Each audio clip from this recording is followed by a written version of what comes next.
vuelta a nuestro último bloque de Más Positivo y como todos los jueves corresponde a nuestro bloque jurídico. Y para eso ya llegó nuestro amigo de la casa, Pablo Contreras, con quien el día de hoy vamos a hablar sobre recursos de protección en algunos casos prácticos, como por ejemplo funas de redes sociales, también derecho ambiental y defensa de la propiedad, entre otras. Así que yo ahora me voy a acomodar, me voy a quedar sentadita tranquilita y te voy a dar el pase a ti, Pablo. ¿Cómo estás? Buen día. Muchas gracias, muy buenos días, muy bien. Bueno, el tema del recurso de protección, yo creo que la mayoría de la gente tiene o ha escuchado el recurso de protección, tiene algo de idea de qué significa el recurso de protección, pero la idea es que lo tratemos de abordar de un punto de vista lo más práctico posible, en realidad, para entender un poquito cómo funciona, cómo opera, y especialmente en estas materias, que es una situación permanente que está pasando, el tema de las funas en las redes sociales, ciertas personas que de repente las denuncian por la comisión de un delito, y todo el mundo sale hablando de esa persona, y en realidad son delitos que todavía no se han investigado, no sabemos si es verdad, porque también mucha gente opina, pero a veces también puede ser un invento de una persona para poder desprestigiar a otra. Entonces, por ahí hay que tener un poquito de cuidado y vemos cómo el recurso de protección en este tipo de materias puede ayudar a las personas. También cuando mi propiedad está siendo vulnerada, ya sea que alguien entró a mi propiedad o destruyó mi propiedad, si bien hay acciones civiles también, las Cortes también han permitido la presentación de recursos de protección por esta materia. Y también quizá una pequeña temática, puede que no la alcancemos a abordar completa hoy día, que es materia ambiental, que es un tema que es bastante contingente en realidad en este momento. Bueno, el recurso de protección lo podemos definir como una acción cautelar, ¿ya?, que protege garantías constitucionales. ¿Qué significa en la práctica esta situación? Que es un recurso que está destinado a que cuando yo soy vulnerado en alguno de mis derechos constitucionales, que están establecidos en el artículo 19 de la Constitución Política, en relación con el artículo 20, esto es súper importante, porque no todos los derechos que están en el catálogo de derechos que tiene la Constitución Política están resguardados por el recurso de protección, ¿ya? Y esto ya tenemos como una suerte de declaración de intenciones del legislador, ¿ok? Tú tienes todos estos derechos constitucionales, pero la verdad es que vamos a proteger todos estos. Hay algunos que, por su naturaleza, es muy complejo exigirle al Estado, por ejemplo, a través de una acción cautelar, un determinado resultado. Se los voy a explicar. Por ejemplo, el derecho a la educación, evidentemente, es un derecho constitucional que tiene que estar protegido por el Estado, y el acceso mismo a la educación. Pero la calidad de la educación propiamente tal no, porque ¿cuál va a ser el estándar de la calidad de la educación? ¿Cómo podrían las Cortes obligar al Estado, por ejemplo, de un punto de vista práctico, a entregar determinado estándar de calidad? Entonces ocurre que ciertos derechos constitucionales que están en la Constitución no están resguardados necesariamente a través del recurso de protección, sin perjuicio de que sí la mayoría de los derechos lo están, ¿ya? Vamos a mencionar algunos que en realidad son los más importantes, porque es un catálogo bastante amplio.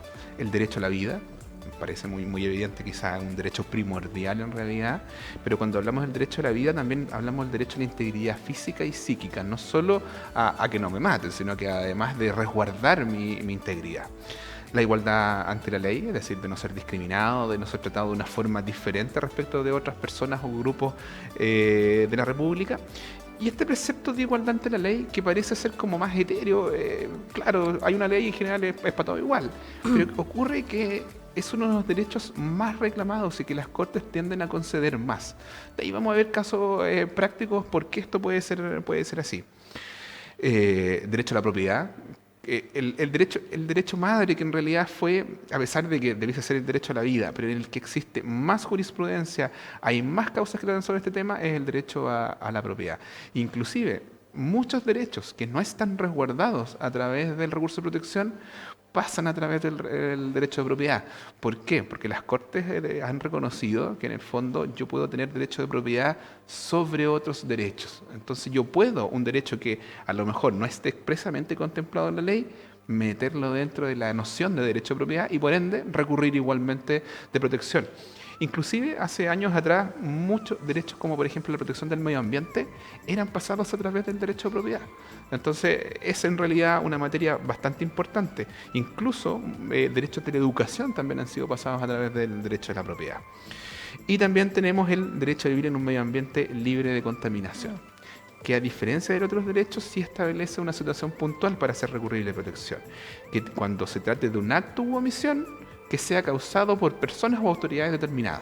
Es decir, yo no puedo dirigir un derecho. ¿Por qué motivo? Porque si no estuviese esta frase y algún ciudadano considerase que el medio ambiente de determinada localidad o determinado lugar no está en condiciones adecuadas, yo podría ir a exigir al Estado, que en el fondo es quien resguarda el interés público, de que garantice mi derecho a vivir en ese medio ambiente libre de contaminación, cuando no necesariamente hay una persona determinada que comete un acto. Entonces, claro, sería un derecho demasiado amplio que los particulares podrían exigir al Estado ciertas respuestas a través de las Cortes, y es por eso que se limitó.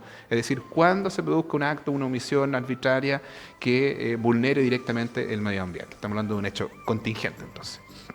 Ahora bien, si se fijan, yo he hablado de las Cortes, porque siempre cuando hablamos de una demanda, o en los capítulos anteriores, siempre hemos hablado de los tribunales, tribunal de familia, tribunal laboral, tribunal de garantía, pero de las Cortes no hemos hablado. ¿Qué son las Cortes de Apelaciones? Las Cortes de Apelaciones son tribunales superiores, es decir, que están jerárquicamente por encima de los tribunales laborales, de familia, que se conocen como tribunales de primera instancia. Cuando yo, por ejemplo, pierdo una causa en un tribunal inferior, yo puedo interponer un recurso de apelación u otros recursos especiales que establece la ley para que sean conocidos en una segunda oportunidad por las Cortes. La diferencia del recurso de protección, que por la naturaleza del recurso y por la importancia del mismo, es que estos recursos de protección se presentan directamente ante las Cortes de Apelaciones. ¿Qué Corte de Apelaciones? ¿Y dónde están las Cortes de Apelaciones? Bueno, por regla general hay uno por región. ¿Qué significa eso? Talca tiene la Corte de Apelaciones de Talca, Rancagua la Corte de Apelaciones de Rancagua. La única diferencia va a estar en Santiago, que tenemos la Corte de Apelaciones de Santiago y la Corte de Apelaciones de San Miguel, que ahí sería el único lugar donde vamos a encontrar dos Cortes de Apelaciones. Pero la regla general es que hay uno por región. Entonces, ¿dónde debo interponer este recurso de protección si yo considero que he sido vulnerado en mis garantías fundamentales? Y la ley dice por una acción u omisión, es decir, porque alguien haga algo para vulnerar alguno de estos derechos que están en el catálogo de la Constitución Política, o cuando alguien que debía hacer algo no lo hace y en virtud de eso está vulnerando también mis derechos fundamentales. Un ejemplo práctico, yo por ejemplo voy a requerir de alguna autoridad pública una determinada situación o información o acto que tenga que hacer y no lo hace. Claro, ahí puede tener una omisión que puede estar vulnerando una garantía fundamental de una persona, ¿ya? Por ejemplo, supongamos que con las crecidas de los ríos se destruyeron canales o se destruyó el lecho del río se salió y ahora resulta que pasa por mi propiedad. Yo puedo directamente ir a la Dirección de Obras Hidráulicas para que solucione este problema, porque son ellos la policía del río, podríamos decir, claro. Son los encargados, en nombre del Estado, de resguardar en el fondo que los ríos tengan el cauce que corresponde.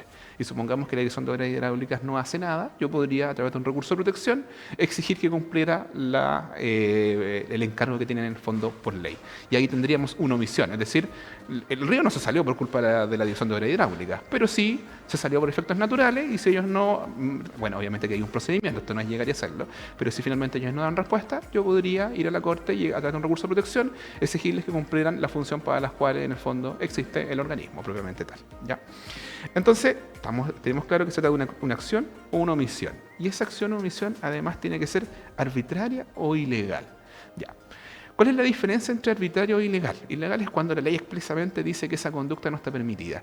Y arbitrario es cuando yo hago una diferencia respecto de otras personas. Es decir, en principio no está contemplado expresamente en la ley como algo que no se puede hacer o algo prohibido, pero la conducta fluye por sí misma de que en realidad no es algo permitido. Les voy a poner un ejemplo, a pesar de que hay esta discusión, pero en realidad hay fallos importantes de las Cortes que dicen que se puede. Supongamos que yo, por ejemplo, trabajo como funcionario público, ¿ya? Y resulta que tengo más de 6 meses licencia. La ley dice que me pueden declarar vacante en el cargo por tener más de 6 meses licencia, porque mi salud es incompatible. Y resulta que la ley expresamente dice eso, tiene que haber una declaración del COMPIN previa, pero obviamente esa declaración va a estar. Y me cesan en el cargo y me declaran vacante. ¿Tú te parece que se ajusta plenamente a la ley? Porque la ley lo dice.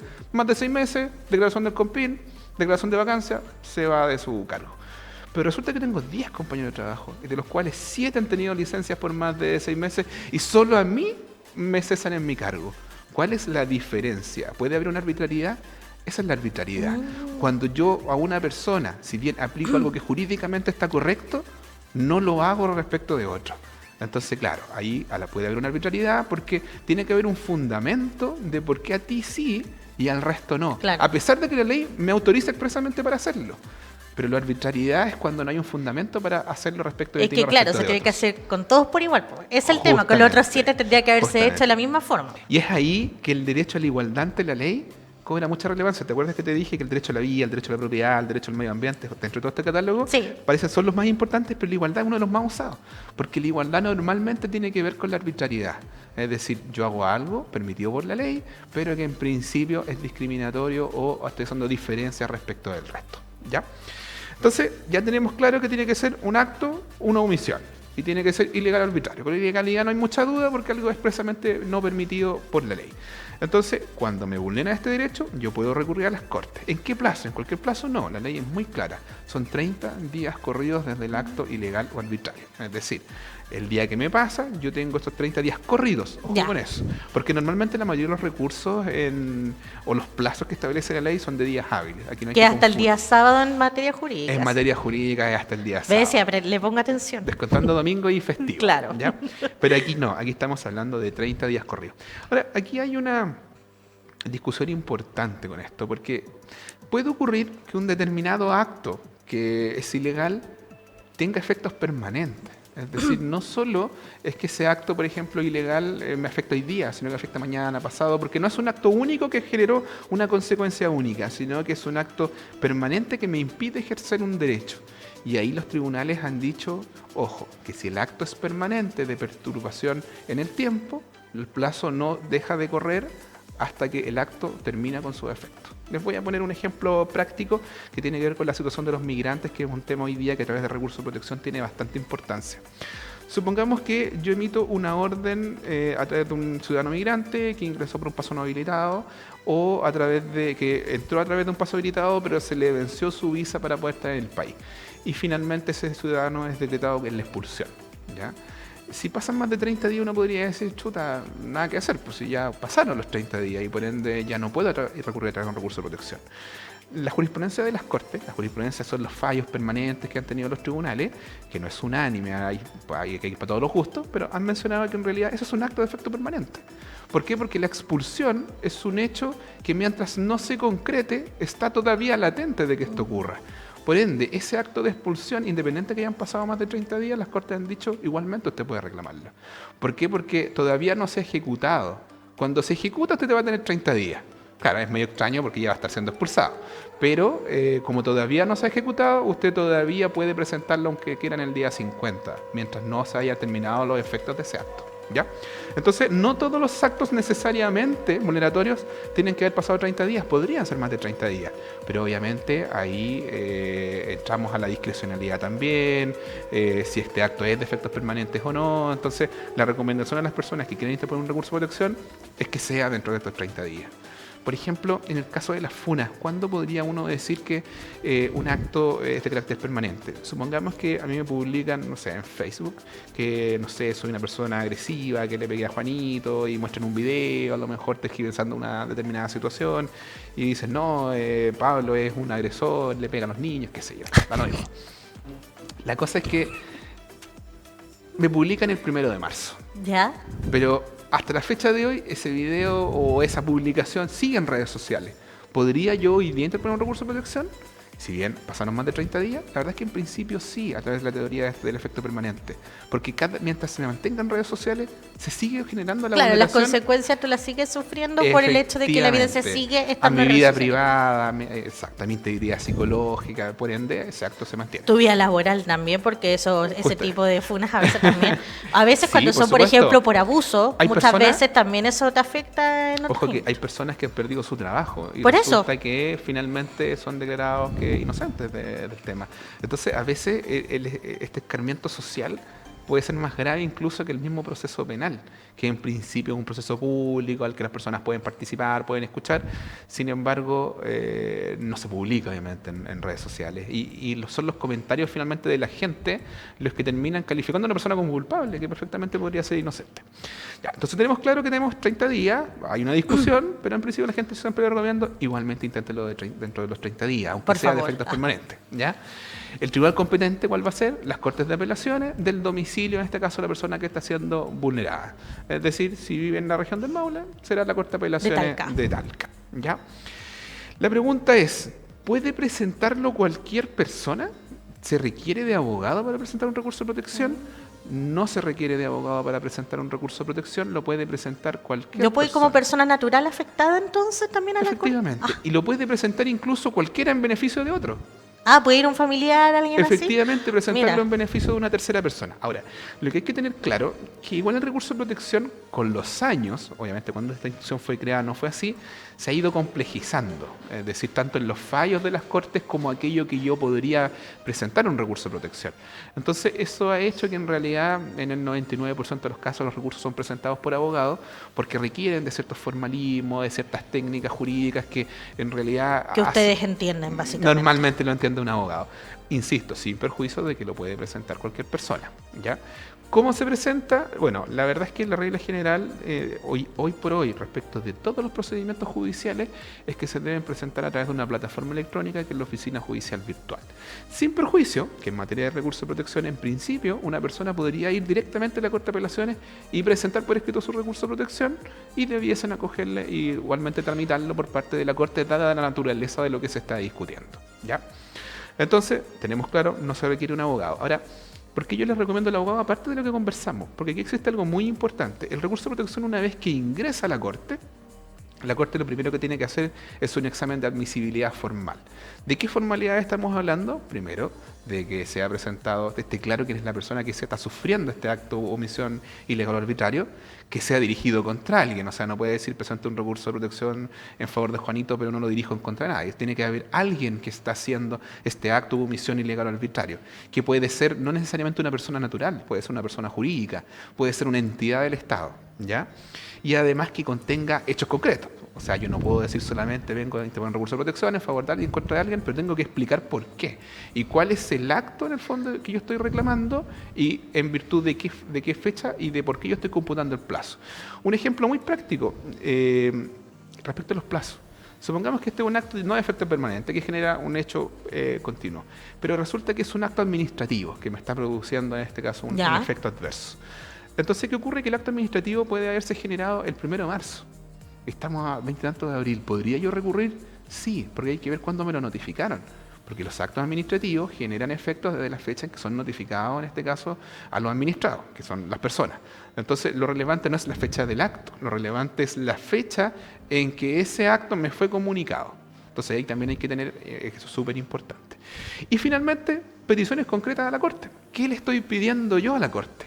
La ley dice en el fondo que una petición concreta es decirle a la Corte que yo quiero, por ejemplo, cuando hablamos de un acto administrativo, que ese acto administrativo quede sin efecto porque es ilegal o arbitrario. O, por ejemplo, si estamos hablando de una persona que fue vulnerada por otra, supongamos que hubo un conflicto en el terreno, le pida que desocupe el terreno en razón de que es mi propiedad, etcétera, etcétera. Entonces yo tengo que decirle a la Corte qué es lo que yo quiero, ¿ya?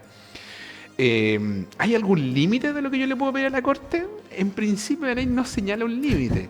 Sin embargo, tiene que ser siempre medidas que sean, en este caso, proporcionales. Que esté acorde y acorde a lo que en el fondo se está discutiendo. Claro. Obviamente no le puedo pedir cualquier cosa. Otra cosa importante, que esto la gente lo pregunta mucho. ¿Puedo pedir indemnizaciones en el recurso de protección? No. El recurso de protección no está destinado a obtener indemnizaciones en favor de otro. Puede servir de base para un juicio futuro. Les pongo un ejemplo. Supongamos que se trata de un juicio respecto de un tema con una propiedad, ¿ya? Y finalmente la Corte falla a favor mío y ordena que esa persona haga la desocupación de esa propiedad o entregue los metros cuadrados, la discusión que en el fondo hay aquí de fondo. Lo que va a hacer la Corte es dictar una sentencia, que a diferencia de otras sentencias de otros tribunales dicen que no producen efectos de cosa juzgada. La cosa juzgada es un efecto en el que este tema no se puede volver a discutir nunca más. Pero si es un antecedente, es decir, la Corte revisó el hecho y me dio la razón a mí, yo podría plantear una acción indemnizatoria a través de un tribunal civil en virtud de ese fallo. Obviamente en este nuevo juicio civil se va a tener que determinar si es efectivamente estos hechos ocurren o no, pero claramente la persona que tiene un fallo ya favorable en la Corte de Apelaciones tiene un gran tramo ya recorrido y es posible que obtenga finalmente una indemnización, pero no es un procedimiento que persigue indemnizaciones. Lo que sí puede obtener son las costas del juicio. ¿Qué es eso? Es una cantidad de dinero que se le da en este caso a la parte vencedora cuando la otra persona es vencida completamente dentro del juicio, que podríamos llamarle los gastos del Los juicio. gastos judiciales. Justamente. Ahora, el recurso de protección, ojo con esto, no tiene gastos. ¿Por qué? Porque las notificaciones se hacen por la misma corte. Es decir, yo no voy a tener que encontrar un receptor judicial para notificar a la o las personas que en este caso estoy indicando como personas que me generaron este acto ilegal o arbitrario. Ahora, ocurre que normalmente cuando uno presenta un recurso de protección, a veces existen otras vías jurídicas para solucionar el asunto. Supongamos que en materia medioambiental podemos interponer una denuncia ante la Superintendencia del Medio Ambiente por la vulneración del daño, o a los tribunales ambientales si es que se generó un daño en el fondo al medio ambiente. Y lo mismo va a pasar en cuestiones de propiedad. Existen acciones civiles para hacerlo, entonces uno puede decir, bueno, ¿y por qué voy a recurrir de protección? Por dos motivos importantísimos. Primero, porque la Corte, a través del recurso de protección, es un proceso más rápido. Es un tema que puede durar, dependiendo del tipo de derecho que yo estoy invocando, desde un mes hasta 3 a 4 meses. Mientras que un juicio civil puede durar 2 años. Mientras que un juicio medioambiental también puede durar 2 años. Una denuncia en la superintendencia puede estar 1 año. Entonces, claro, es una forma de solucionar un conflicto de manera rápida y expedita, dice la ley. Y es por eso que a pesar de que existen otros tribunales competentes u otros organismos que puedan tener competencia en la materia, por la naturaleza de lo que yo estoy pidiendo, la Corte puede decir, ok, voy a conocer de esto igual para poder dar una solución rápida a las personas. Pero a veces se trata también de derechos que son pero tan graves e importantes lo que se está discutiendo, que a veces la ley dice, pero ¿cómo podemos darle una solución a esta persona? Te pongo un caso. Supongamos que viene una persona, yo tengo un campo y tengo un canal de regadío que pasa por mi campo donde yo tengo una boca toma y saco, en este caso, agua y riego de mis plantaciones. Y estoy justo en época en que yo tengo que regar. Si no riego, se va a morir mi plantación. Y resulta que el vecino de más arriba bloquea, en este caso, el acceso al agua. O saca el agua y yo no puedo, y no me llega agua a mí. Entonces uno podría decir, ok, hay una acción de amparo de aguas que yo puedo presentar ante un tribunal civil, que también es relativamente rápida, pero sigue siendo un proceso civil, que por regla general es lento y es difícil de hacerlo cumplir. Entonces puede que cuando yo gane el juicio, ya se murió mi plantación. O sea, lo único que me va a servir es para presentar una acción de indemnización, y obviamente yo no quiero llegar a esa situación. Entonces la ley dice que yo podría presentar un recurso de protección, que claro, uno puede decir, pero también se demora 2 a 3 meses. Sí, pero yo le puedo pedir a la Corte una orden de no innovar. ¿Qué es una orden de no innovar? Es una solicitud a la Corte de que ese acto arbitrario o ilegal cese ahora mismo. Es decir, que antes de que entremos a la discusión del juicio, la Corte ordene con su primera resolución que ese acto deje de surtir efecto y que se ordene a las policías, en este caso carabineros normalmente, de que lleven a cabo estas medidas. Y efectivamente la Corte me puede dar esa orden y a través de carabineros pueden, por ejemplo, destruir el dique o lo que sea que haya que impide que el agua llegue a mi propiedad, y con eso yo voy a tener una solución relativamente rápida. Y digo relativamente porque, claro, a todos nos gustaría presentar el recurso que el otro día esté resuelto. Claro. Pero normalmente va a ser 1 o 2 semanas cuando se trate de derecho. Pero es igual, es relativamente rápido. Pero es rápido. Comparando con un juicio convencional. Es muy rápido. Rapidísimo, 2 semanas, no es nada. Pues. Entonces, ahora, para obtener una orden de no innovar, claramente no basta con que yo diga algo. Evidentemente, tengo que presentar pruebas de lo que estoy invocando. Un ejemplo, supongamos que yo estoy pidiendo este tema del agua. Tengo que acreditar que tengo derechos de agua, tengo que sacar fotos al lugar, en el fondo tengo que acreditar cosas mínimas, que tengo una plantación, ya sea porque es mi terreno, presentar el título de dominio vigente o presentar el contrato de arriendo, pero no puedo llegar porque también esto podría generarse en una cuestión arbitraria. Yo podría ir, mentir en la Corte y obtener una resolución judicial injusta, entonces por eso es que se requieren ciertas cosas mínimas, ¿ya? Entonces ya tenemos un poquito claro qué es el recurso de protección, cómo funciona, dónde lo presento. Algunos casos, pero ahora, ya, ok, tengo una orden de innovar, me fue bien. O da lo mismo, no hubo orden de innovar porque no la pedí, porque no era urgente, qué sé yo, ya. Entonces, ¿pero qué viene después? ¿Ya? Aquí viene lo importante. La Corte, una vez que ya recibe el recurso de protección, va, en este caso, a decirle a la otra parte que es el afectado, porque también tiene que haber un derecho de defensa, como en todo procedimiento judicial, que evacúe un informe. Un informe es como lo que tradicionalmente entendemos como contestación de la demanda. La contestación de la demanda o la contestación del informe me van a dar un plazo que puede ser de 5 o de 8 días, eso es lo estándar normalmente, para que una vez que yo esté notificado de este recurso, le diga a la Corte por qué yo considero que este acto no es ilegal o arbitrario y que estoy actuando dentro del margen de lo que la ley me permite. Porque claro, alguien me podría en el fondo denunciar por yo, no sé, hacer una publicación en redes sociales respecto de un hecho de una persona, como las conocidas funas, pero puede que en realidad no sea una funa. Puede que esta persona haya sido condenada a través de un tribunal penal y yo diga que esta persona es un delincuente. Pero si ya lo dijo un tribunal, en el fondo está en el marco del derecho a la información. Por ende, no estaría afectando la vida privada y la honra de esa persona, porque yo la estaría afectando únicamente cuando yo esté diciendo algo que es falso o algo que todavía no está comprobado. Pero si yo estoy diciendo o replicando una noticia que ya es pública, que por ejemplo que sale en el Mercurio, que Juanito Pérez se dedica a robar en los supermercados, y yo voy y publico eso en las redes sociales, no estoy mintiendo. Y por ende no podría estar afectando la honra y la vida privada de una persona. ¿Por qué? Porque el proceso fue público. Ya, pero independiente de la fuente de donde venga, porque una cosa es lo que te dice, claro, un medio, pero replicar información... Es que hay que ver también la procedencia de la fuente. Por supuesto. Sí, porque también hay que aclarar eso. Te pongo un ejemplo. No es lo mismo que una noticia diga que Juanito Pérez lo están investigando o está en un proceso penal por un robo, ¿ya? Y que yo luego diga Juanito Pérez es un ladrón. Claro. Evidentemente no es lo mismo a que si la noticia dijese Juanito Pérez fue condenado por el robo de tanto. Entonces igual hay que tener ahí un poco de cuidado. Sí. Pero estamos asumiendo que es una persona que fue condenada y yo luego de eso hago la publicación de que Juanito Pérez robó y bueno, es acreditable, tuvo un juicio. Entonces si él me denuncia porque yo estoy dañando su honra y su vida privada, yo podría contestar que no es así porque está enmarcado dentro del derecho a la información y que yo estoy replicando una noticia de algo que ya está condenado. Entonces obviamente yo voy a tener mi derecho a defenderme y lo mismo cuando se trata de un servicio público. Ahora, también hay que tener claro que dependiendo de la complejidad del recurso de protección, yo le podría pedir a la Corte que me amplíe el plazo para poder contestar. ¿En qué caso esto podría, por ejemplo, ser importante? Supongamos que se trata de un recurso de protección en materia medioambiental, que normalmente son bastante complejos. Sí. Entonces, en ese escenario normalmente uno pide una ampliación de plazo y la Corte normalmente lo va a dar porque son plazos breves y en el fondo realmente se requiere mucha información para presentar a la Corte. Ya, entonces supongamos ya se presentó la denuncia, me notificaron, contesté la denuncia, ¿qué pasa después? La Corte tiene que citar a un alegato. ¿Qué es un alegato? Un alegato es una exposición oral que hace el recurrente es la persona que hace la denuncia, y el recurrido, que es la persona que fue denunciado por haber cometido este acto ilegal o arbitrario. Y en este alegato, que es una exposición oral, uno explicará por qué tiene que acogerse al recurso y la otra parte por qué tiene que rechazarse el recurso. Luego de que se hace este alegato, que es esta exposición oral a través en la Corte, que ojo, hoy por hoy puede ser a través de medios electrónicos, es decir, yo podría decir en la Corte, mire, yo vivo en, no sé, en Retiro y te puso un recurso, pero no quiero viajar, y con anticipación yo le puedo pedir a la Corte de que me permita hacer esa exposición oral a través de la plataforma Zoom, que es la que normalmente se usa en los tribunales, y yo podría hacer ese alegato a distancia, es decir, están incluso las herramientas para aquellas personas que no vivan en la capital regional para que puedan incluso acceder a este recurso. Luego de eso, la Corte va a dictar una sentencia y una vez dictada la sentencia, las personas van a tener un plazo para recurrir en contra de esta sentencia si no están conformes. Ese plazo es de 5 días y yo podría interponer un recurso de apelación para que esta sentencia sea conocida por la Corte Suprema.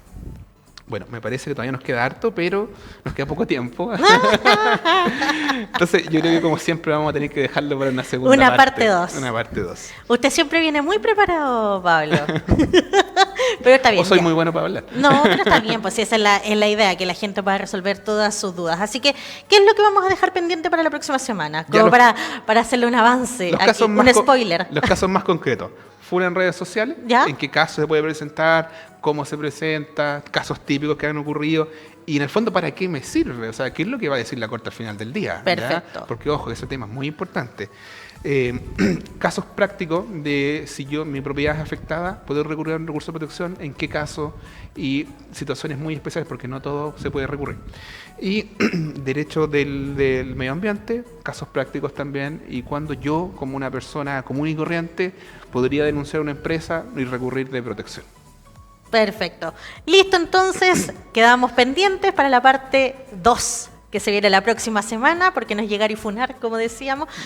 Algunos casos, sí, es sabroso el chisme, leer los comentarios, pero hay que tener mucho cuidado también con dañar la honra de una persona que puede resultar inocente. Pablo, muchas gracias por estar con nosotros el día de hoy, por ampliarnos estos temas tan relevantes. Obviamente, el llamado, como siempre, para la gente, para que vaya a visitarlos y agende una hora con ustedes.